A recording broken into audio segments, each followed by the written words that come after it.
자, 안녕하세요. 반갑습니다.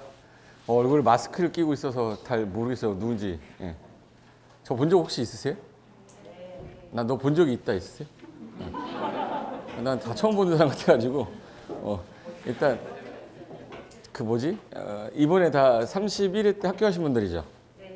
31회 합격자죠? 32회래. 30회 있으세요 혹시? 30회? 두 분? 세 분? 30회 이전도 있으십니까? 있으시네? 꽤 있으시구나. 이번에 2021년도 이제 개정 특강에서는 공법은 개정된 게 별로 없었어요. 거의 없어서 그냥 안 하기로 했는데 광고는 나갔다는 거야. 그 광고 나갔는데 안 할 수가 없잖아. 그래서 한 10분 아니면 다 끝나거든요. 개정된 거 10분 아니면 끝나는데 사례로 보려고 사례 넣었어요. 그래서 그 수험생 관련돼서 개정된 거는 따로 이제 뭐 숫자 바뀌고 뭐 이런 건데 실무하시는 분이 숫자 바뀐 게 뭐가 중요해, 그죠? 그래서 이번에 제일 큰 개정 중에 하나가 이제 다중주택 개정인데 그 다중주택이 개정돼서 어떤 효과가 있냐, 그 관련된 것만 설명드리고 하면 되는데 그래서 양도 프린트도 뭐 그렇게 많지 않을 거예요. 그 개정된 내용 중에서 이제 여러분이 예전에 32회 1회 이전에 자격증을 따신 분들은 아마 이게 다중주택이 어떻게 바뀌었는지 모르니까 그 관련된 거 설명하고 저는 끝나고 저는 강남으로 가시고 이제 세법 선생님도 오실 거예요. 세법은 개정된 게 많아서 아마 2시간 정도 분량하셔야 될 거야. 그래서 공법은 별로 많지 않으니까 걱정 안 하셔도 됩니다. 그래서 오늘 할 내용 중에 요거 다중주택이 원래 우리가 공부할 때 예전에 다중주택 그러면 일단 무슨 주택이죠 이거는? 종류 용도가? 죽어라 그러면 죽는다고 그랬어요. 다중주택의 용도. 단독주택이잖아요. 단독주택의 특징이 뭐냐면 일단 단독, 다중, 다가구, 공간인데 다중주택하고 다가구가 약간 어느 게 좀 더 컸다라고 들어봤어요? 다중이 커요? 다가구가 커요? 다가구가 더 크잖아. 근데 다가구가 더 큰데 이번에 규모가 동일해졌어요. 개정된 게 동일해지면서 내용도 거의 비슷한데 어떻게 바뀌었는지 설명 좀 드릴게요. 이 개정되기 전에 다중주택은 딱 이 세 가지 조건만 갖추면 된다라고 했는데 정부가 1인 가구, 2인 가구 많은데 다중주택을 지으려고 했더니 규모에 한계가 있어서 이 규모를 좀 완화해 주면 어떻겠냐라고 나왔던 건데 일단은 우리가 알고 있는 내용 이거는 그대로입니다. 학생이나 직장인이면 1인 가구를 주 대상으로 하는 옛날에 고시원 같은 거. 그래서 장기간 거주할 수 있는 구조로 되어 있는데 일단 여기서 독립된 주거 형태를 갖추지 아니할 거란 말은 뭐가 없다는 얘기냐면 그 방 안에 그 먹고 씻고 자고 중에 일단은 잠은 자야 되니까 자고는 있어야죠. 그리고 씻고 집에 가야 돼요. 씻고 회사 나가야 돼. 먹고 회사 나가야 돼. 그렇죠. 먹고 회사 나가는데 추노돼서 나갈 수는 없잖아. 그러니까 야 씻는 거는 넣어라. 뭐는 넣지 마라. 먹는 거. 그래서 거기 안에 뭐가 없어요? 부엌 같은 게 없어요. 그래서 여기 실별로 욕실은 설치할 수 있는데 취사는 공동취사로 빼세요 해서 방에 취사할 수가 없어요. 근데 다 불법으로 하고 있는 거야. 다. 그래서 취사시설은 설치하지 아니한 것을 말하고 요게 이제 개정된 거예요. 한 개 동의 주택으로 쓰이는 바닥 면적의 합계가 여기서 한 개 동이라는 건 동 하나에 상가 빼고 주택으로 쓰이는 거예요. 주택으로 쓰이는 거 바닥 면적 합계가 얼마? 330제곱미터 이하면 100평이죠. 100평 이하고 그리고 층수가 몇 개 층 이하였냐면 3개 층 이하예요. 그래서 요게 330 이하 3개 층 이하였는데 요 330을 660으로 바꿨어요. 그러면 기존에 100평까지밖에 못 지었는데 지금 얼마까지 질 수 있는 거네? 200평까지 질 수 있는 거니까 다가구도 660 이하잖아요. 그럼 이제 외관으로 봤을 때 작으면 거의 다중이었었어요. 근데 이제는 다가구랑 다중이 헷갈리게 됐어 이제. 근데 오히려 좋아진 건데 얘는 1항은 똑같아요. 독립된 주거 갖추지 마세요는 똑같은데 요 3번이 이제 개정된 겁니다. 한 개 동으로 쓰이는 주택의 요거 바닥 면적 합계가 330에서 뭐로 바뀐 거예요? 660. 그러니까 이제 2배 정도 더 짓게 해주겠다. 그리고 주택으로 쓰이는 층수가 3개층 이하는 똑같죠? 근데 여기서 이 양을 늘려주면서 추가 단서를 넣었어요. 1층을 만약에 전부나 또는 일부를 필로티 구조로 해서 이렇게 주차 공간 넣는 형태로 만약에 사용하고 나머지 부분을 주택이 아닌 상가죠, 상가? 아닌 용도로 쓰는 경우에는 해당 층을 주택의 층수에서 제외한다. 그러니까 층수에 포함하지 않겠다라는 거예요. 그럼 밑에 상가 넣고 필로티 넣으면 주택의 층수에 안 들어가니까 위로 하나, 둘, 셋, 4층까지 있을 수 있는 거예요. 근데 옛날에는 거의 다중주택은 다 3층이었어요. 그러니까 개정되기 전에 어떻게 됐었냐면 예전에 다중주택이 일단은 개정되기 전에 3층 이하의 연면적이 330 이하 이렇게 됐었어요. 처음에는. 여기서 3층 이하라고 돼 있는데 3계층이란 말 안 썼죠. 그러니까 무조건 3층이었어요, 옛날에. 1, 2, 3이야. 4층이 안 돼요, 아예. 3층 이하의 연면적이니까 바닥 면적 다 더한 게 330 이하일 것 이렇게 돼 있었는데 요게 2015년 그 박근혜 정부에서 요거를 3계층으로 바꿨어요. 3계층 이하로 바꾸면서 연면적 요거를 바닥 면적 합계가 330 이하 이렇게 바꿨습니다. 이러면서 1층에 뭐가 들어갈 수 있었냐면 주거로 쓰이는 게 3계층이니까 1층에 상가 넣고 2, 3, 4에서 밑에 상가 넣고 주택도 넣으니까 4층까지가 된 거예요. 근데 이번에 개정한 겁니다. 여기서 3계층 이하는 똑같은데 이거를 뭘로 바꾼 거예요? 660제곱미터 이하로 바꾼 거예요. 그럼 이게 무슨 장점이 된 거냐? 예를 들어 다중주택은 보통 몇 평 정도 되는 땅에다 지을 것 같아요? 거의 대부분 이 정도 층수에다 지으라고 되어 있는데 이 정도 평수. 잘 봐봐요. 얘가 지금 현재 기존에는 330이었잖아요. 330이면은 몇 평이죠? 연면적 최대 100평이잖아요. 그럼 반대로 생각하는 거야. 그럼 나는 다중주택 지으려면 몇 평 정도 땅 있으면 되지? 이 생각을 할 때 예를 들게요. EX. 모든 건 다 이렇게 하시면 돼. 나는 몇 평의 대지를 찾는 거냐 이걸 할 때 몇 평이냐 이걸 X값으로 놓는 거예요. X값으로 놨을 때 주택을 지었을 때 이 전체 연면적이 얼마까지 간다고요? 100평까지 간다는 얘기죠. 330이니까. 너무 어려운 걸 하고 있습니까? 그러면 X에다가 뭐를 곱하냐면 뭐를 곱하는 거죠? 보통? 여기다 뭐를 곱해야 돼요? 용적률을 곱했을 때 연면적이 100평이 나왔다는 얘기잖아요. 근데 우리나라는 거의 다중주택은 1종 일반 주거 아니면 2종 일반 주거에다 져요. 다중주택은 1인 가구죠. 교통 편의성이 없으면 안 들어갑니다. 근데 교통 편의성이 있는 지역은 전부 다 2종 일반 주거가 대부분이에요. 거의 서울시의 땅에 예를 들어서 50%가 다 도시지역인데 그중에 주거지역이에요. 그 주거지역 중에 80% 이상이 2종 일반 주거예요. 서울시. 지나가다가 넘어졌어. 자빠졌어. 집 보여. 2종 일반 주거 그럼 거의 맞아요. 저기 어디야. 저기 전화 받을 때 청담동입니다. 이런 데 있죠. 성북동입니다. 왜 자기 동네 이름 얘기하는 여자들 있잖아. 그 동네가 다 뭐예요? 전용주거지역이에요. 그러니까 전용주거는 3%밖에 안 돼, 서울에. 전용주거를 여러분이 만날 일은 거의 없다고 보셔도 됩니다. 그러면 전용주거를 제외하고 대부분이 일반 주거일 건데 서울시의 80% 이상이 2종 일반 주거예요. 웬만하면 몇 종 일반 주거이겠구나. 2종 일반 주거지역인데 서울시의 여기 건폐율이 얼마죠? 건폐율이 60에 용적률은? 뭐라고 했어 지금? 서울시 용적률도 아직 못 외우고 있어. 서울 사람이? 이거 전국당하는 방송인데 이거 혼나잖아요. 사람들한테 창피하게. 서울시 용적률 2종 일반 얼마죠? 뭐 100, 150, 250, 뭐 300 뭐 이렇게 외웠던 거 아니고 조례 얘기하는 거야. 우리 실무자들이잖아요. 그러니까 100, 150, 200, 250이라고 했지만 그 시행령에선 250인데 조례상에서 서울시는 200%예요. 조례 보셔야 돼. 그럼 200%면 대지에 몇 배 쌓는다는 뜻이에요?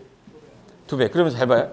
나는 이 땅의 면적을 알고 싶은데 내가 건물을 지을 때 다중주택은 최대 질 수 있는 게 얼마래? 100평. 그럼 용적률이 지금 현재 200%래요. 200%래. 그러면 X에다 200% 곱하면 100평 나온다는 얘기죠. 그럼 건폐율이 얼마라는 얘기예요? 이거 대지 면적이 얼마라는 뜻이에요? 이게 내려오는 건 아시죠? 역산이라고 그러는데 200으로 나누면 얼마야? X값이 얼마야 그럼? 너무 어려운 거야 지금? 이 200%가 무슨 뜻인지를 모른다는 뜻이에요? 이잖아. 2 곱 50이잖아요. 그럼 대지 면적이 몇 평이면 50평에 2배 싸면 몇 평 나온다? 100평. 더 질 수도 없잖아요. 얘는 얼마 이하로 지라고 했으니까. 100평 이상 질 수가 없잖아요. 그럼 내가 굳이 50평짜리 땅 사면 되지 80평짜리 땅 사가지고 다중주택 지면 또라이가 되는지 보여줄게요. 자, 50평에다가 지면은 최대 질 수 있는데 제가 80평짜리 땅을 사가지고 다중주택을 짓는다. 몇 평이 날아가는 거죠? 30평. 서울시 웬만하면 평균 땅값이 3천만 원입니다. 339, 9억을 날리고 시작하는 거예요. 이거가 이해 안 되면 다시 처음으로 가셔야 되는데 50평이면 다중주택을 최대로 질 수 있는데 굳이 그걸 60평 샀다 만약에 60평 사면 10평을 더 산 거죠. 그럼 3억을 날리고 시작하는 거예요. 그럼 굳이 다중주택을 50평 이상인 땅에다가 내가 질 필요가 없는 거예요. 제 말 이해됐죠? 네. 그래서 모든 거를 내가 계산할 때 지려는 건축물의 규모가 제한이 돼 있으면 얼마까지 질 수 있냐? 그럼 그거에 맞는 땅은 몇 평이 필요하다 정도는 아셔야 되는데 그 하는 방식이 X에다가 용적률 곱했을 때 최대 연면적이 100평이니까 나는 50평만 있으면 되겠구나라고 찾는 거예요. 여기까지 이해됐죠? 그럼 이제 50평 정도의 땅을 땅에다 지었었는데 지금은 얼마로 바꿔줬죠? 200평으로 바꿔줬죠. 그럼 이제 다중주택을 지을 때 100평 정도여도 최대로 지면 660까지 질 수 있잖아요. 예전에는 50평 정도면 됐지만 지금은 100평까지. 수익률이 어떻게 달라지는지 보여드릴게요. 일단 다중주택하고 단독주택의 차이점하고 요거를 보고 가야 되니까 설명 좀 드리고 갈게요. 자, 우리가 알고 있던 단독주택은 4가지가 있는데 그중에 순수 단독은 알 필요가 없고 그리고 다중하고 다가구의 차이점만 볼게요. 자, 다중주택은 종전에 이게 얼마였었다고 이게? 330인데 지금 얼마로 바뀌었어요? 그리고 몇 개씩 이하로 지라고? 근데 다가구도 마찬가지로 660 이하로 짓는데 19세대 이하가 거주하되 3계층 이하래요. 똑같잖아요. 근데 얘는 방에 뭐가 들어가 있어요? 취사가 들어가 있는데 다중은 안 들어가 있는 거야. 1인 가구이기 때문에 공동치사 공간으로 쉐어하우스 같이 써야 되는 겁니다. 근데 공간은 뭐 볼 거 없고 지금 현재 이 상태인데 예전에는 330 이하일 때 어느 정도 규모까지만 됐고 실질적인 수익률이 얼마 나왔냐?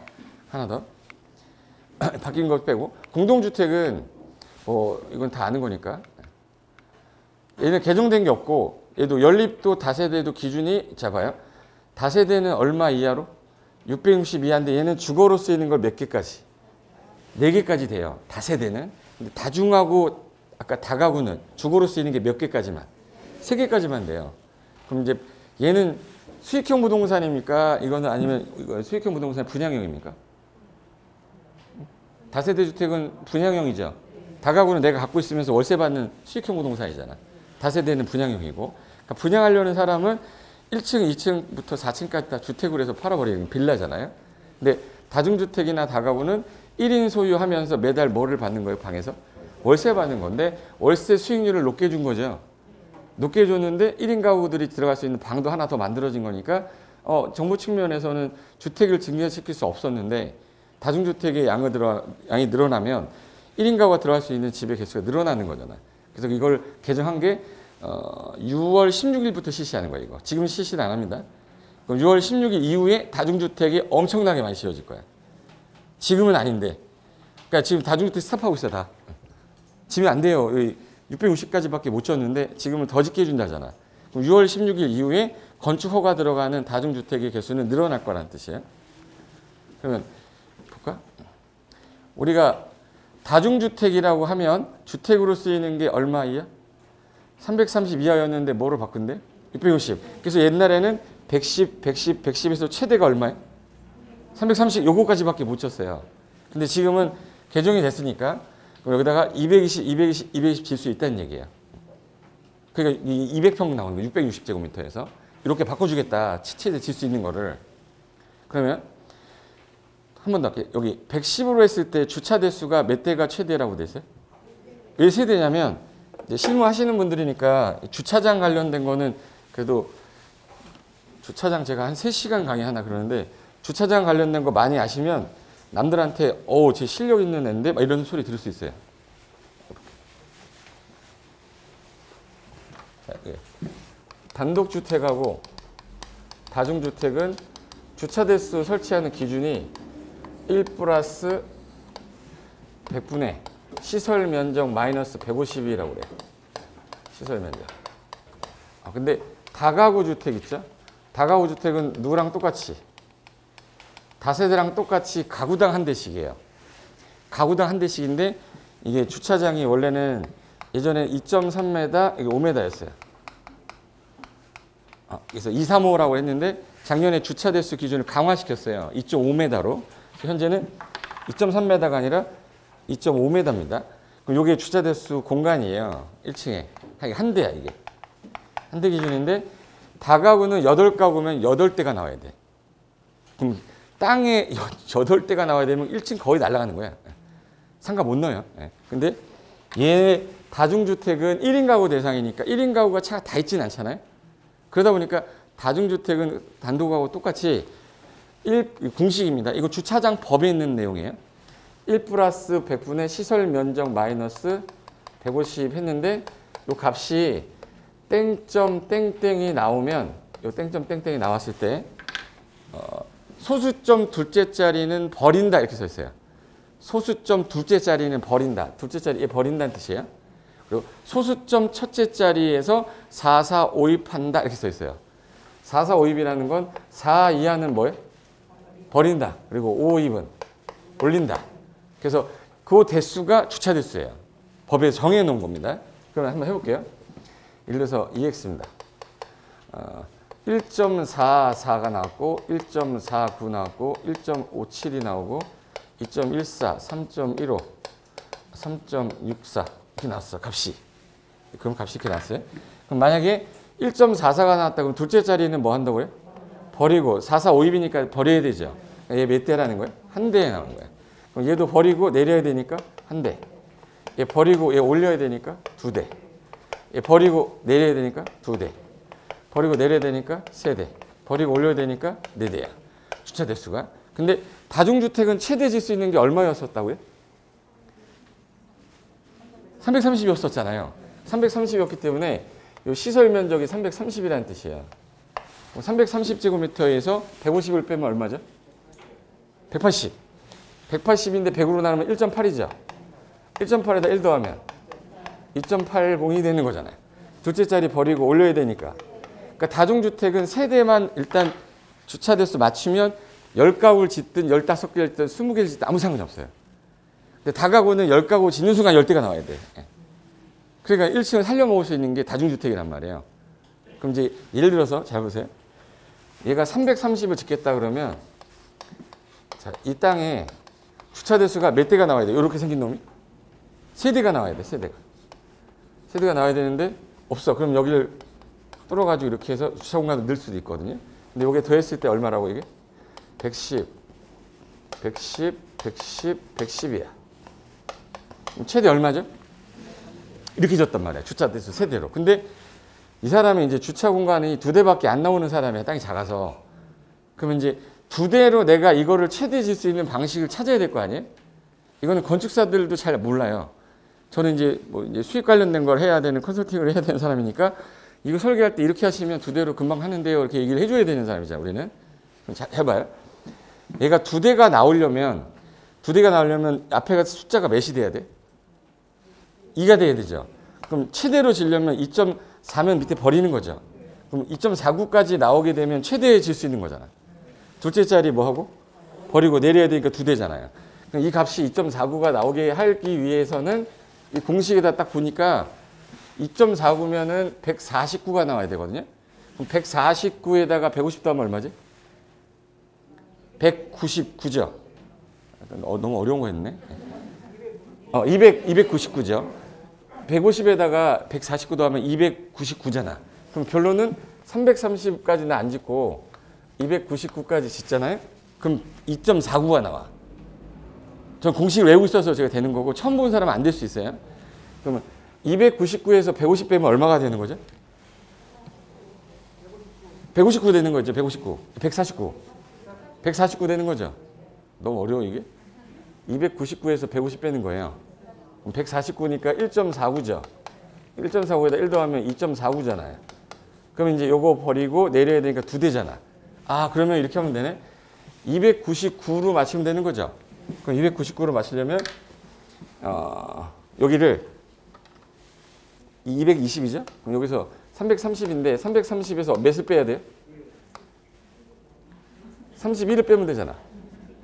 그럼 299잖아요. 그럼 여기 110이니까 난 1층을 더 많이 써야 되는 사람이다. 그럼 위에서 110에서 31을 빼면 되죠. 얼마야? 응? 너무 어려운 거래 가지고 110에서 30 빼면 얼마야? 110에서 30을 빼면 얼마야? 80이죠. 그럼 79잖아요. 79제곱미터로 만들어 이렇게. 이렇게 되면 주대로 가능한 거예요. 근데 대부분이 어떻게 줬었냐면 옛날에는 이렇게 해가지고 100, 100이에요. 이렇게 줬단 말이야. 이렇게 줬는데 주차 대수가 몇 대가 필요해? 300이면? 3대가 필요한데 3대가 필요한데 2대밖에 안 나오는 거예요. 그러면 299 만들면 되니까 이걸 199로 만들었었어요. 그래서 299죠. 1제곱미터 날리면 이 2대로 되는 거야. 안 그러면 여기가 날라가요. 여기가. 그런 식으로 했는데 지금은 이제 얼마로 바뀌었냐면 330이 아니라 얼마로? 660으로 바뀌었어요. 그럼 660이니까 아까 전에 이거 330일 때 몇이 나왔었죠? 2.8 나왔잖아요. 그럼 여기 봐요. 얼마까지 가능하다 최대? 660 마이너스 150 하면 얼마? 510이죠. 510이잖아. 그럼 5.1이죠. 5.1에다가 1 더하면 6.1이잖아. 몇 대네요? 그러니까 앞으로 최대로 짓게 되면 이걸 바뀌었잖아요. 주차 공간 여기다가 6대만 만들어 놓으면 여기다가 방을 뺄 때 1층을 만약에 상가로 짓고 그 다음에 여기 2, 3, 4, 4개층이죠. 여기 방의 개수가 다가구 주택이면 보통 6가구밖에 안 나와요. 6대니까. 6가구밖에 안 나오니까 월세를 여기서 받을 때 한 뭐 예를 들어서 월세를 2천에 뭐 80? 2천에 80을 받았다. 2천에 80이었는데 80이면은 8, 6, 8에 48, 480만 원 월세가 나오던 거였었거든요. 480만 원 정도 월세가 나오는데 지금 현재 얘는 주차 대수가 6대만 돼도 방의 개수를 네 마음대로 해라 이렇게 해놨어요. 그럼 이거를 내가 한 쪼개가지고 한 개당 6개씩 뺐어. 그럼 6, 6에 6, 3, 18, 18개 방이 나오는 거죠. 18개 방에서 얘는 1000에 한 50 받겠다. 월세를. 그럼 50이면 5, 8에 40, 5, 1은 5, 9, 900만 원 나오는데? 그러니까 480만 원 나오던 게 900만 원으로 바뀌는 거예요. 만실이라고 했을 때. 너무 실무적으로 들어갔나? 이 정도가 되니까 기존의 다가구를 짓는 것보다 다가구하고 다중은 둘 다 무슨 주택이냐면 단독주택이죠. 그럼 단독주택인데 내가 주택 한 주택자인데 다주택자가 아니잖아요.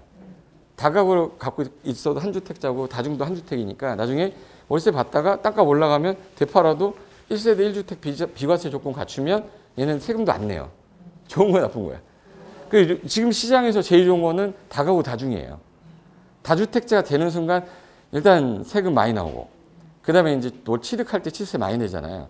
근데 얘는 하나만 가지고도 월세가 나오고 나중에 땅값이 올라갔을 때 시세 차익도 누릴 수 있기 때문에 좋은 거지. 근데 그걸 이번에 330이 아니라 얼마로 바꿔준 거예요? 그래서 주차 대수는 몇 대로 최대? 6대로 해가지고 얘는 지금 220, 220 짓고 여기다 상가도 뺄 수 있는 거예요. 다가구랑 똑같은데 6대 갖고 방을 엄청 뺀다고. 220제곱미터면 이걸 10개로 하면 얼마죠? 10개로 하면? 22제곱미터죠. 22제곱미터면 몇 평이죠? 22제곱미터면 3 곱하면 되니까 6평이니까 6.5평 정도 되겠죠? 방이 6.5평이면은 도시형 생활주택이잖아요, 이거. 도시형 생활주택보다 조금 작거나 한 원룸형인데 조금만 더 하면은 뭐 설계 잘하면 투룸으로 만들 수도 있는데 살짝. 예. 그러면 이게 방이 몇 개가 나오는 거예요? 10개. 10개에다가 위에 다 더하면 몇 개예요? 30개예요.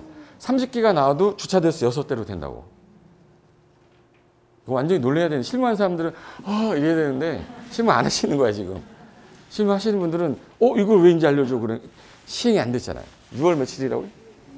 올해 6월 16일이니까 아마 신문에 이미 저는 신문에 기고했어요. 한국경제 칼럼 보시면 아마 나와 있을 거야. 그림까지 그려서 보냈으니까. 그래서 6월 달 이후에 인허가 나오는 게 지금 별거 아닌 것처럼 보이지만 나중에 가서 그때 그 자식이 한 게 저거구나 이렇게 할 거야. 지금은 실로 안 오잖아요. 이거 문의 되게 많이 올거예요. 중개사무소 같은데 이런 땅 찾아달라고.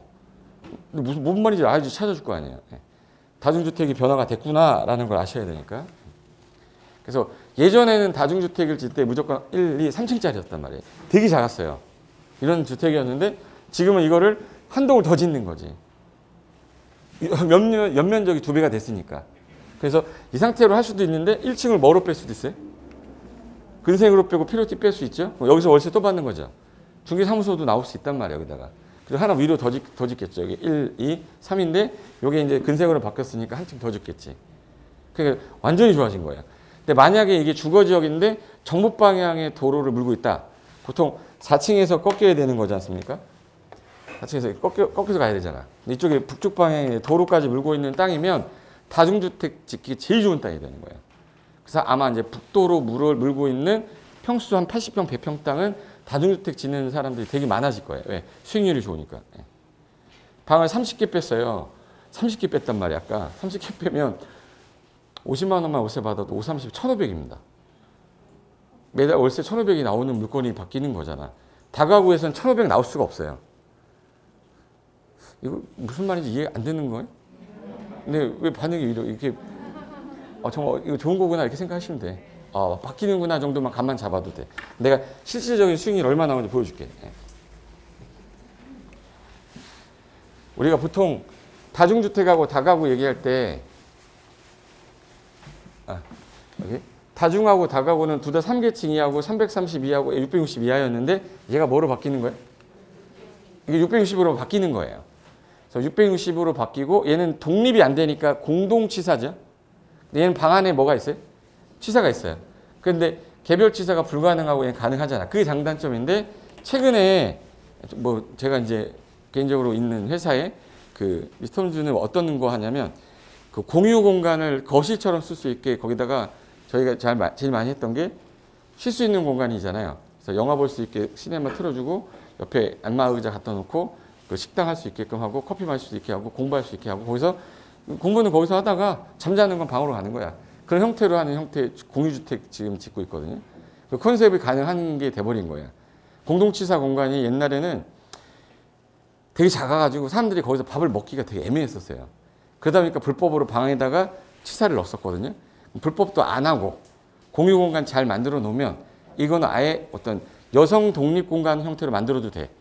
여성 전용 다중주택 하면 여성 30명 있는데 보안도 서비스 잘 넣고 공유 공간 잘 넣으면 오히려 좋은 어떻게 보면 개발 물건이 될 수 있으니까 남들한테 얘기할 때 이런 것도 있으니까 생각해봐라 해서 우리는 계약시켜야죠. 그리고 지금 재개발 재건축을 막 활성화하는 게 아니라 이거 해제해가지고 뭐 하죠? 재생하잖아. 재생하는 지역에서 가장 좋은 게 이런 것들이에요. 왜? 9억이 갖고 있는 평수가 거의 80평대거든요. 근데 80평에다 다중 짓기가 되게 애매했단 말이야. 근데 지금 질 수 있잖아요. 660까지 갔기 때문에 80평에서 90평짜리 땅도 다중이 허용이 되니까 사람들이 모르고 있던 게 되니까 하나가 나오면 따라하는 거예요. 그러면 나는 그 전에 매물 확보하고 설명할 수 있게끔 브리핑자로 만들어놨다 바로 줘야지. 그래서 이거는 그렇게 바뀌었다라는 거. 다가구 다세대는 원래 요거 다가구하고 다세대는 뭐만 차이가 나냐면 주거로 쓸 수 있는 게 뭐만 차이 나요? 얘는 주거로 쓰이는 게 다가구는 3개만 나오는데 다세대는 4개. 면적은 똑같죠. 단독 소유니까 비과세 맞출 수 있죠. 얘는 이제 다주택자에 들어가니까 이제는 분양에서 떨어버리는 거 제외하고는 다가구 쪽으로 많이 가는 거야. 현재 시점에서는. 그럼 이제 사례를 하나 드릴 건데 이게 얼마 전에 저한테 부산에 있는 저희 파트너스에서 연락이 와서 수익률이 좋을 것 같은데 어느 정도 수익률이 나올 것 같냐. 그래서 나왔던 물건인데 이 땅 생긴 거는 어때? 위쪽이 학교고 밑에가 이제 도로예요. 길다란 땅이에요, 이거. 옆에 유치원이 있더라고요. 이 땅이 나왔어. 일단 북도로예요, 남도로예요? 남쪽에 도로 물고 있죠. 그럼 북쪽 방향에서 떼야 되죠. 뒤에 뭐가 있네?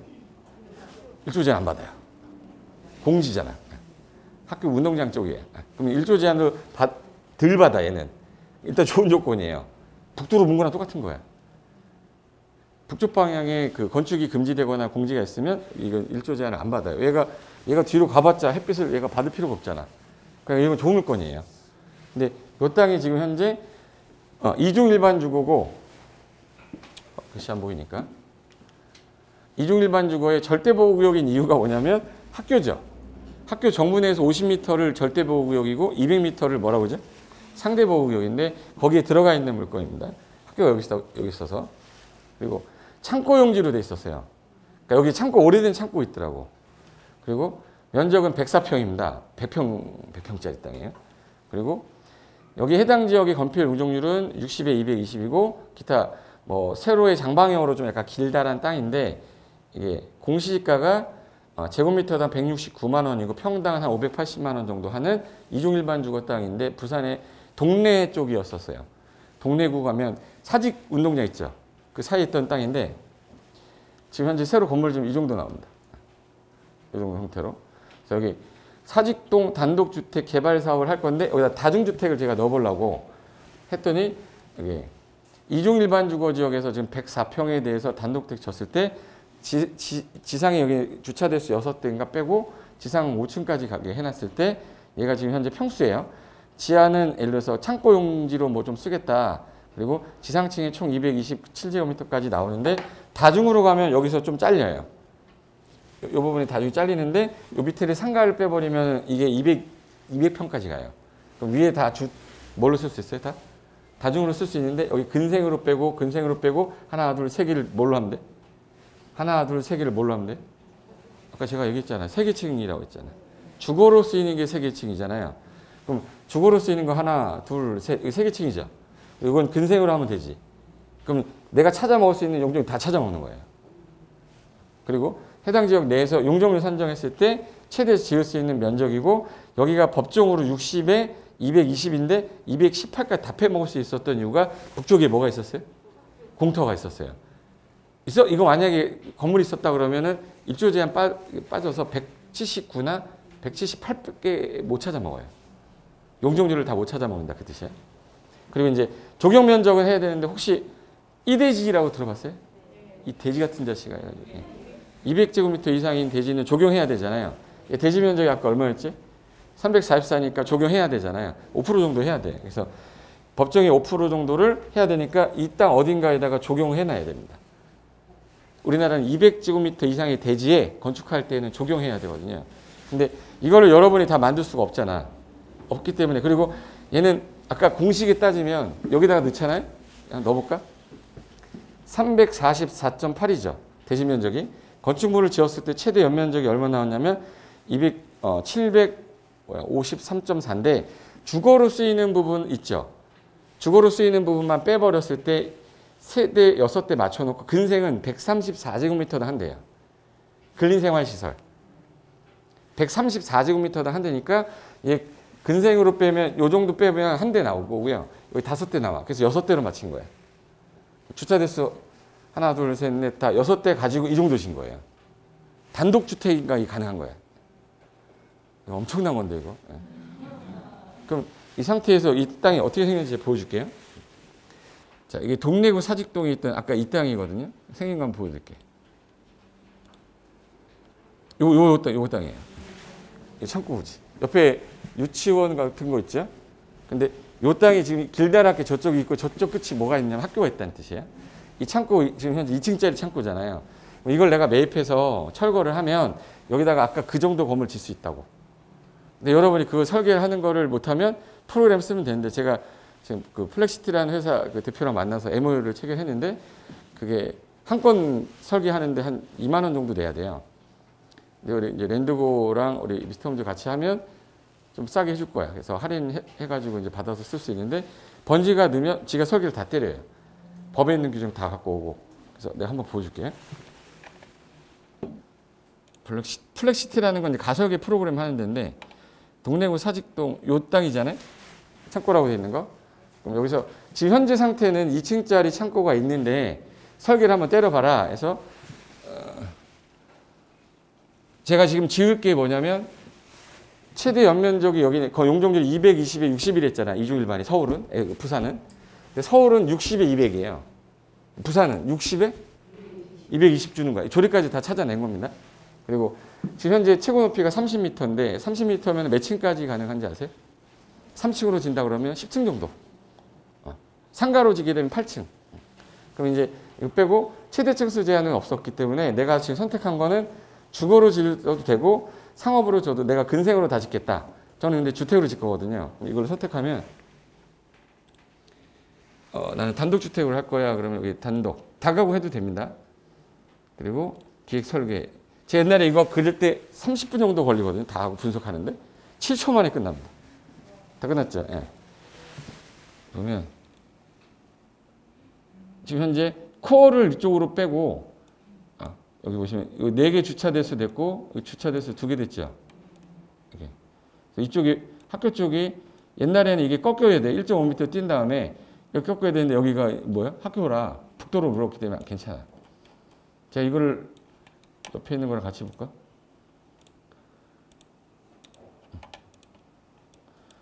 자, 이 빨간 색깔은 주택 가능 영역인데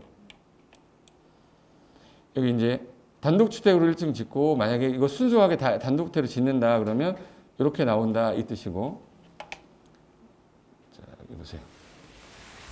자, 1층에 지상 5층이고 높이는 15m 나온 거고 건축 면적은 전체 면적이 205제곱미터니까 몇 평 나온다는 얘기는 60평. 건축 면적 60평에 연면적 이거 768 그리고 건폐율은 최대 다 찾아서 59.7을 다 썼는데 용적률은 220인데도 불구하고 218을 썼잖아요. 서울시에서 만약에 이게 그 건물을 짓는데 200인데 얘도 220인데 아무런 의미가 없는 게 북쪽에 건물이 있거나 북쪽에 도로가 없고 대지가 돼 있으면 무조건 많이 찾아야 179. 많이 찾으면 179, 불법으로 하면 180 이렇게. 그 정도 나오는데 얘는 218까지 다 나온 거고 적용까지 나온 거예요. 법정 6대고 수익률로 따졌을 때 이거를 수익률로 계산했을 때 여기 땅값이 되게 쌌어요. 그래서 지금 현재 한국감정원 이름이 뭐로 바뀌었지? 한국부동산원으로 바뀌었잖아요. 거기서 실질적으로 주변에 나오는 시세랑 월세 관련된 자료를 다 끌고 온 겁니다. 빅데이터라서. 그래서 여기 이거 확대되나? 안 되지. 여기 현재 분양가를 잡았을 때 평균 분양가로 봤을 때 1,569만 원이고 그리고 수입 합계에 따라서 이거를 만약에 분양해서 만약에 나왔다. 분양한다면 가상으로 이제 계산한 거예요. 주거 건축비 들어가는 비용이 이제 주거로 현재 들어간 총 비용이 16억 정도인데 땅값이 지금 현재 5억 8천 정도로 잡은 이유가 왜 5억 8천이냐면 주변에 거래된 토지 있죠. 그 토지 최근에 공시 거래된 애들을 불러와요. 한 10개 정도 불러와서 공시지가가 만약에 1억인데 만약에 거래된 금액이 뭐 예를 들어서 3억이다. 그러면 이제 몇 배죠? 1억의 3배죠. 근데 얘는 1억인데 4억이 오래됐대. 그럼 몇 배? 4배. 얘는 1억인데 예를 들어서 3억 5천이 됐대요. 그럼 얘네들 가중평균하면 3.5배 정도 나와요. 이 공시지가에다가 3.5배 곱한 금액이 저 5억 8천이에요. 그러니까 실질적으로 최대 주변에 거래된 거랑 가중평균하는 개수가 많아질 때가 가장 더 좋은데 10개 정도 불러옵니다. 그거를 현재 5억 8천이고 건축비가 16억이니까 더하면 23억이 들었거든요. 설계 감비비가 현재 1억 1천 정도까지 들었어. 그래서 총 23억이 들었을 때 지금 현재 팔면 120억인 거야. 그럼 96억 차이, 97억 남는 거죠. 그래서 내가 이 땅 중개하라고 그랬어? 말라고 그랬겠어요? 하지만 이거 사라고 그랬어요. 센터점인데 지금 토지만 일단 사놓자 이거야. 5억 8천이니까. 대출 받으면 한 3억이면 충분히 살 수 있으니까 건물이 있어도. 그럼 3억 정도에 사놨다가 나중에 지면 되니까 이런 물건은 중요하지 마시고 일단 사시고 아니면 내가 해보겠다 했더니 아니라고. 차로 보내줬어요. 어떻게 보내면 되냐면 상세 리포트 보기 해가지고 인쇄 표지는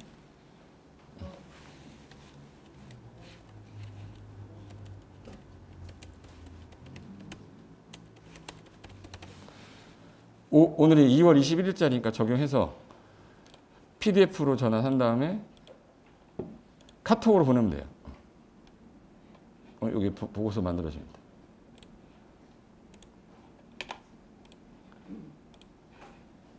플렉시티라고 만들어진 게 이게 이제 보고서예요.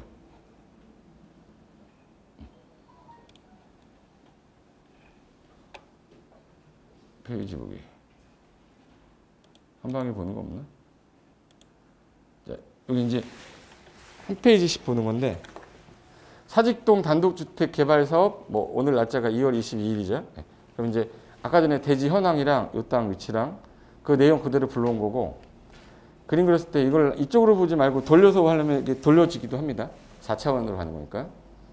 그리고 여기 아까 그 모양 내용 그대로 여기 용도별 면적표로 따졌을 때 뭐 전용 면적 얼마에 합계까지 해서 분양했다면 예를 들어서 구분했을 때 면적, 계약 면적, 층별 면적표 이거 만드는데 시간이 되게 오래 걸려. 엑셀 돌려야 되기 때문에 사업성 검토 그리고 주변에서 얼마에 거래됐는지 총 들어간 비용, 매각했을 때 비용 그리고 사업성 검토할 때 공시지가가 얼마였고 주변에 있는 거래된 게 실거래가 얼마다 그리고 주변에 거래되는 형태의 월세가 얼마 나온다라는 거는 국토부 시거래가 공개 시스템이랑 국토교통부 표준지 공시지가 열람한 거랑 한국부동산원에서 제공하는 상업용 부동산 있죠. 월세 시세 다 불러갖고 온 거예요. 그리고 이제 세부 검토한 거는 주차 대수는 아까 공식 있었죠. 아까 1 플러스 여기는 부산이잖아요. 서울은 100분의 시설 면적 마이너스 150이잖아. 부산시 조례는 120분의 120분의 시설 면적 마이너스 180대 있죠. 지자체마다 다 다릅니다. 주차장 기준이. 그리고 대지 안에 공지 띄어야 되고 이격거리 띄어야 되고 거주소에서 띄인 거 다 한 거고요. 정복 1조 제한 적용 받기 때문에 근데 얘는 이쪽에 덜 받죠. 그리고 법규는 공개공지랑 얘는 공개공지 안 해도 되죠. 공개공지는 바다면적 합계가 5천 이상이어야 되는데 5천이 안 나오니까 그래서 여기 적용 면적만 지금 현재 해야 된다. 5% 정도. 한 17.2제곱미터는 적용해야 인허가 받고 사업계획 사용 검사 받을 때, 사용 승인 받을 때 저거 안에 있으면 승인 안 떨어져요. 불러온 관계 법률은 건축법하고 관련된 법률 어디서 법적 근거를 갖고 왔다는 걸 해뒀기 때문에 이거하고 감사합니다 보여주면 돼요. 이건 RPDF에서 전환해가지고 자기 사무실 전화번호 넣어놓으면 돼요.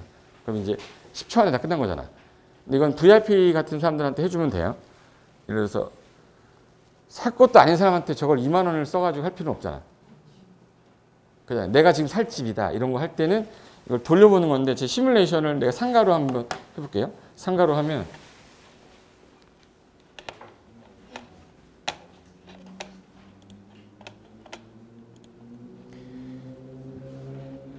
나오고 아까 전에 제가 이거 주택으로 한 거고 밑에 상가랑 주거에서 다가구로 해도 돼요. 다가구로 한다 그러면 밑에 다가구로 하고 1층을 휴게용점을 하겠다. 기획 설계 그러면 딱 7초 걸리더라고. 2, 4, 5, 6, 7, 9초 걸리네. 얘는 수익률 12억. 분양 수익률로 갔을 때 12억 정도로 보고 월세는 6.56%인데 이 상태에서 얘는 더 못 줬죠. 다가구로 지니까 이렇게 주차 대수 대가 늘어났잖아요, 지금. 주차 대수가 6대가 아니라 8대로 늘었잖아, 지금. 밑에 상가고요. 주택이 3계층. 여기가 이제 3m짜리로 205제곱미터 나니까 60평, 60평, 60평짜리가 현재 3계층이 나왔고 근생은 휴게용점으로 4m, 보통 이제 근생은 4m 정도 높이로 하거든요. 그러니까 이제는 147제곱미터니까 어쩔 수 없이 주차장을 뒤로 넣을 수는 없잖아. 그래서 어쩔 수 없이 여기 이제 뒤쪽으로 좀 들어간 거고요. 근데 이거를 내가 상가로만 돌리겠다. 근생으로만 하겠다. 휴게 일반점으로 기본 설계하면 바뀌는 거지. 그러니까 시뮬레이션 여러 가지 해봤는데 수익률이 높다고 생각되는 Alt1, Alt2, Alt3개 만들어 놓은 다음에 선택하시라고 하시면 돼요. 근데 이걸 일반인 설계한테 넘기면 70에서 가설계 빼는데 80 정도에서 100만 원 내야 되거든요. 오늘 내면 한 일주일 뒤에 와요. 7초 만에 왔는데 언제 할 건데 이거. 그래서 이거를 기본 우리 회사에 그 건축사가 있거든요. 건축사한테 이거 맞춰보라고 했는데 자기가 한 것보다 더 낫다는 거야. 그러니까 이제 빠른 시간 안에 최대한의 효율을 가지려면 이런 프로그램을 다룰 줄 알아야 되는데 이걸 보고서 해석할 줄 알아야 될 거 아니에요. 해석만 하시면 그런 정도만 되면 남들하고 대화할 때 좀 약간 일반인들은 모르잖아요. 그런 설명할 때 약간 브리핑할 때 도움 많이 될 거니까 알아두시면 좋을 것 같고 여기 근생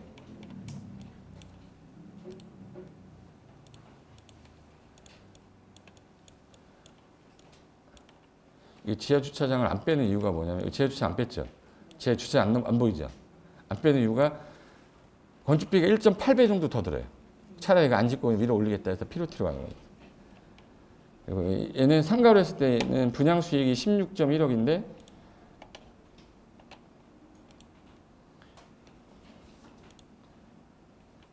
이 상태에서 약간 돌려가지고 보고 빼서 뺄 수도 있고.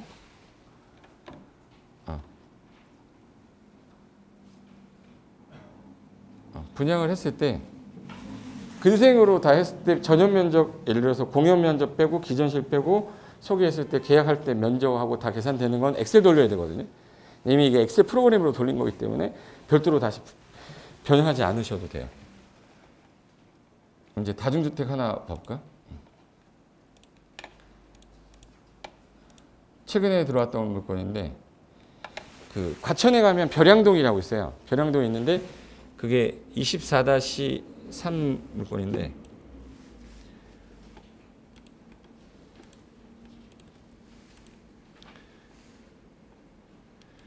벼량동 24-3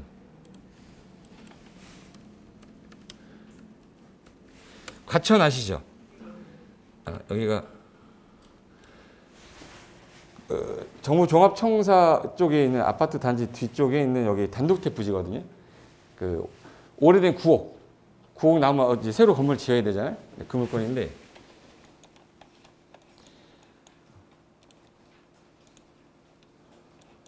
요 물건이었어요. 2층짜리에다가 여기 지하 반지하 보이죠? 그러니까 반지하 창고 쓰고 1층, 2층 쓰는 거 보니까 전형적인 옛날에 그 택지 분양해가지고 그 뭐라고 하지? 양옥집 비슷하게 찍은 거. 그런 형태의 집인데 요게 지금 매물로 15억인데 13억까지 맞출 수 있다고 하길래 그러면 대충 어느 정도 나오냐면 여기다 다가구를 질 건지 아니면 단독을 그대로 질 건지 했는데 다가구 쪽으로 가겠다. 그러면 다가구를 설계했을 때 비용하고 다세대를 지었을 때 비용하고 들어가는 걸 합산해서 수익률이 나오는 게 어느 게 더 좋은지 보려고 넣었더니 자, 요 땅인데 주거로만 내가 쓰면 분양을 하겠다 해서 다세대로 분양하겠다. 지하 주차를 할 거면 체크하시면 지하 주차 들어가거든요. 근데 안 할 거야. 엘리베이터 넣어야 돼, 안 넣어야 돼? 안 넣으면 분양이 안 됩니다. 네. 서비스 면적 포함해서 설계해라 이렇게 한 거예요.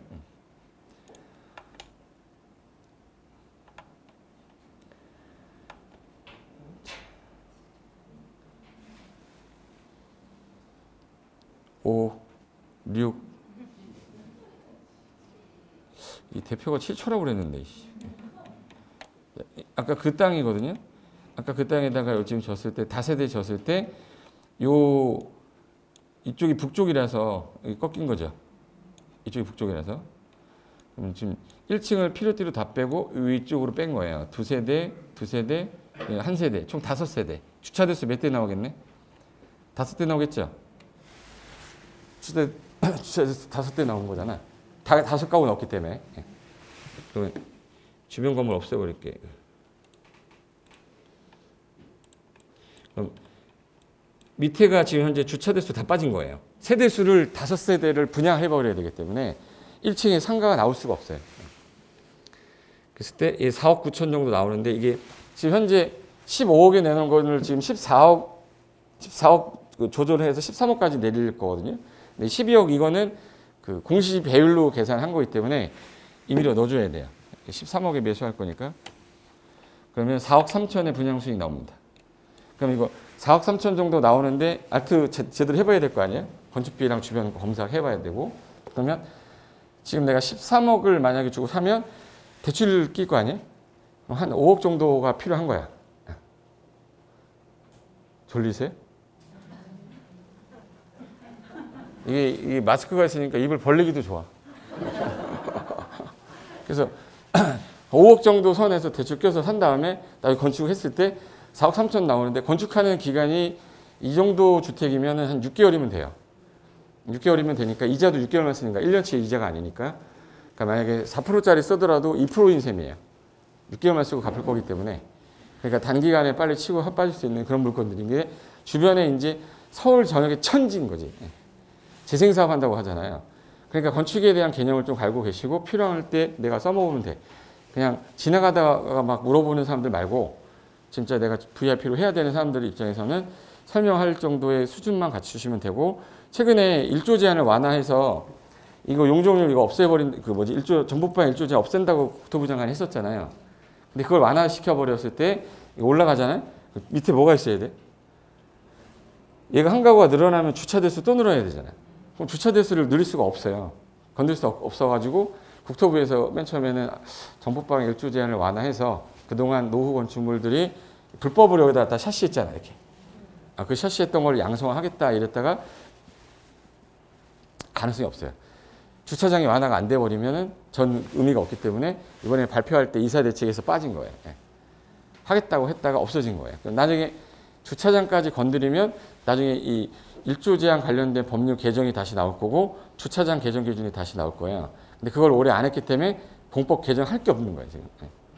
그래서 현재 다중주택 정도만 나오는데 나중에 이걸 다중주택을 졌을 때 주차 대수 공간을 만약에 지금 다 가구잖아요. 근데 다중주택 지면 6대 가지고 여기 5가구 나오는 게 아니에요.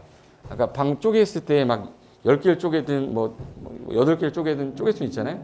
월세를 받으면 좋은데 얘 위치가 다중주택은 아니에요. 1인 가구가 들어가려면 한참 들어가잖아요. 걔네들은 차라리 고시원이라든지 오피스텔 가지 이런 데까지 들어오지는 않기 때문에 다중주택보다는 다가구로 짓거나 아니면 다세대 지어서 분양하는 게 더 낫다. 결론 내려서 작업 들어간 거예요. 그래서 PDF 했던 거 그냥 PPT로 전환해서 나중에 혹시라도 여러분 중개업 안 하시는 분 있죠? 중개업 난 하고 있다 있으세요? 한 분? 두 분? 중개업 안 하는데 오신 거야? 왜 온 거야? 지금 중개업 하실 때 되게 중요한 거기 때문에 나중에 알고 계시고 개인적으로 내가 공부를 좀 더 해보겠다 그러면 디벨로퍼 관련된 책들이 있어요. 그런 것들을 좀 받으시면서 내 실무 능력도 늘려두시면 저는 도움이 좀 될 것 같아서 말씀을 드린 거고, 여기 이제 분양 면적표랑 이런 거 만들려면 엑셀 여러분 못 돌려요. 건축사가 쓰는 프로그램이기 때문에 그냥 활용하면 되고 법률적인 검토도 다 된 거기 때문에 고려할 사항 다 고려해 보세요라고 해서 끝난 겁니다. 프린트에 써 있는 내용들이 다 이거예요. 그 프린트 받으셨죠? 글씨가 되게 작을 겁니다. 저도 안 보이더라고. 저도 눈이 좋은 편은 아니라서. 근데 대충 무슨 내용인지만 아시면 돼. 이게 다 법률 검토를 뭘 가지고 했냐를 알려주는 거예요. 그래서 이거 가지고 검토했다라는 뜻입니다. 그래서 이거 가지고 그 중간에 개정이 만약에 된다 그러면 아까 1조 제한 있죠. 그거는 정부에서 검토하고 있는데 주차장 기준이 확정적으로 완화되지 않으면 아무런 의미가 없는 규정이라서, 그리고 기존에 햇빛을 받던 사람이 이거 올려버리면 햇빛을 못 받아버리잖아요. 그런 민원에 대해서는 지금 걱정에 대해서 못 건드린 거지. 기존에 우리 집에서 햇빛 받았는데 이걸 완화해줬대요. 제가 졌어. 그럼 난 이제 햇빛 안 들어오잖아요. 가만히 있어야 돼요? 뛰들러야 돼? 그런 문제에 대해서는 해결이 안 돼 있기 때문에 급하게 처리를 못했다. 그래서 이사 대책에서 빠졌고 나중에 혹시라도 개정한다면 그런 다른 법률도 검토를 해가지고 완화할 때 다시 나올 것 같은 느낌은 들어요. 저는 이제 실무 쪽을 많이 하다 보니까 계속 듣는 말이 그런 말들이니까 중간에 그런 거 개정이 빨리 나오면 제가 유튜브를 찍어서 올린다거나 할 테니까 유튜브는 알죠? 거의 유튜브에 제가 개정되면 하나씩 올려놨는데 오늘 한 내용도 올려져 있을 거예요. 비슷한 거. 근데 나중에 이제 그런 내가 지금 현재 건축법은 좀 알겠는데 실무적으로 어떻게 되는 건지에 대해서 설명을 못하는 분들은 공부를 좀 해두시면 다른 데보다는 경쟁력 갖춘 중개사무소가 될 거니까 생각 좀 해두셨다가 진행하셨으면 좋겠습니다. 저 끝나고 지금 아마 세법 바로 이어서 쉬는 시간 갖고 아마 2시간 정도 할 것 같아요. 2시간 수업 잘 들으시고 새해 복 많이 받으시고, 저는 강남에 RSA 강의가 있어서 넘어가야 돼가지고 오늘 여기까지만 하겠습니다. 자, 수고하셨습니다.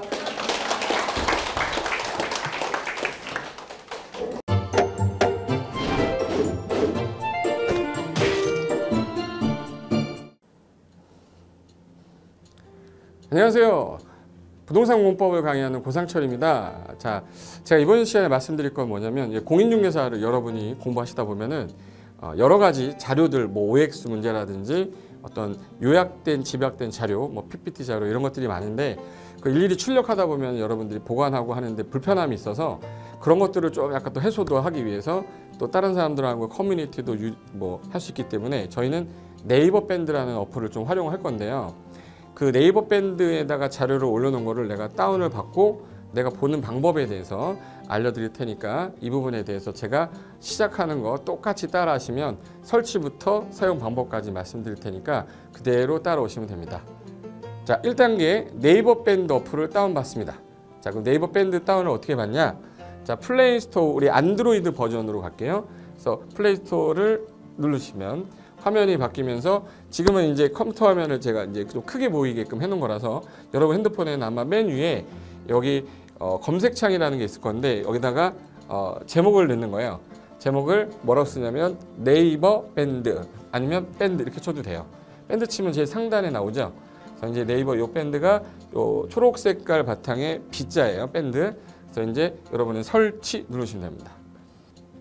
자, 2단계 그럼 네이버 밴드를 일단 들어가셔야 돼요. 들어가서 검색하기 전에 밴드 어플을 누르면 위측 상단에 이 돋보기 모양이 있을 거예요. 이 돋보기 모양을 누르기 전에 우리가 이제 검색을 해야 되잖아요. 누르시면 검색 컨트롤 가요. 여기다가 우리 공수모라고 치면 돼요. 공수모 치고 엔터 치면 이제 그동안 이제 우리 공수모 관련된 게 나올 건데 제일 상단에 있을 겁니다. 그래서 여기 네이버 33개가 밴드가 나왔는데 그중에 여기가 1등이죠. 자, 그럼 이제 3단계 해당 공수모 밴드로 들어갔습니다. 그럼 들어가시게 되면 가장 첫 화면에 공인중개사 수험생 모임이거든요. 원래 그 수험생들만 위한 모임이기 때문에 시험 정보하고요. 어떤 자료들이 있어요. 뭐 OX 문제, 뭐 오지선다 문제, 그리고 이제 요약된 자료들 그런 거 공부할 수 있는 활용하는 어떤 밴드고요.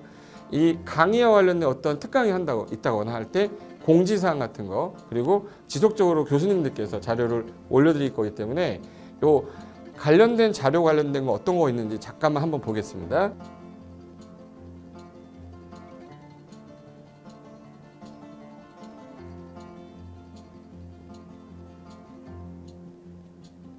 자, 그러면 4단계로 갈게요. 또 다른 꿀팁 하나 말씀드리겠습니다. 모바일 1일 학습이라는 건데 핸드폰으로도 내가 하루에 짬을 내는 시간, 예를 들어서 전철을 타거나 버스를 탄다거나 화장실을 간다거나 할 때 1일 그 공부 학습 방법을 알려드릴 건데요. 메인 화면에서 위로 좀 올라가면은 모바일 1일 학습이라고 나올 거예요. 여기 있습니다. 모바일 1일 학습이라고 해서 시험 과목에 따른 문제가 나올 거예요. 그러면 여기를 올리시면은 여러분이 이제 그 시간 안에 이 문제에 대한 것을 읽어본 다음에 여기서 정답과 해설은 바로 보여지면 이거는 암기가 돼버리기 때문에 정답 해설은 맨 밑에 안 보이게 숨겨놨어요. 그래서 현재 밑으로 쭉 내리면 인지에 가서 쭉 내리면 요때 답이 나와요. 댓글이라는 게 있어요. 내가 쓴 거는 내가 확인할 수 있잖아요. 그래서 요 댓글 표시 보시면은 이런 거는 표정 좋아요 한번 눌러주는 거예요. 그럼 여기서 내가 좋아요 그러면서 뭐 선생님 사랑해요 해도 되고 좋아요 이런 거 눌러주신 다음에 그 다음에 밑으로 가면 이제 댓글을 쓸 수 있어요. 그래서 정말 궁금한 부분에 대해서 댓글 남겨주시면 확인이 되는 경우에 바로 답글을 올릴 수 있게끔 실시간으로 할 수 있을 것 같습니다. 자, 지금까지 과정과 같이 공수모 밴드예요.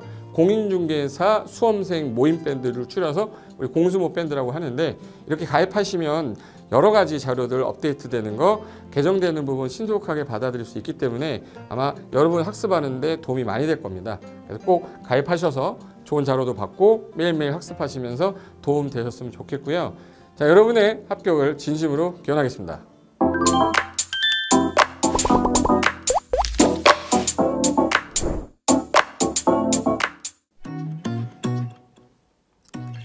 자, 안녕하십니까. 자, 이번에는 부동산 실무 일반인들이 어떤 도움을 받기 위한 관련된 밴드에 대해서 소개를 시켜 드릴 건데요.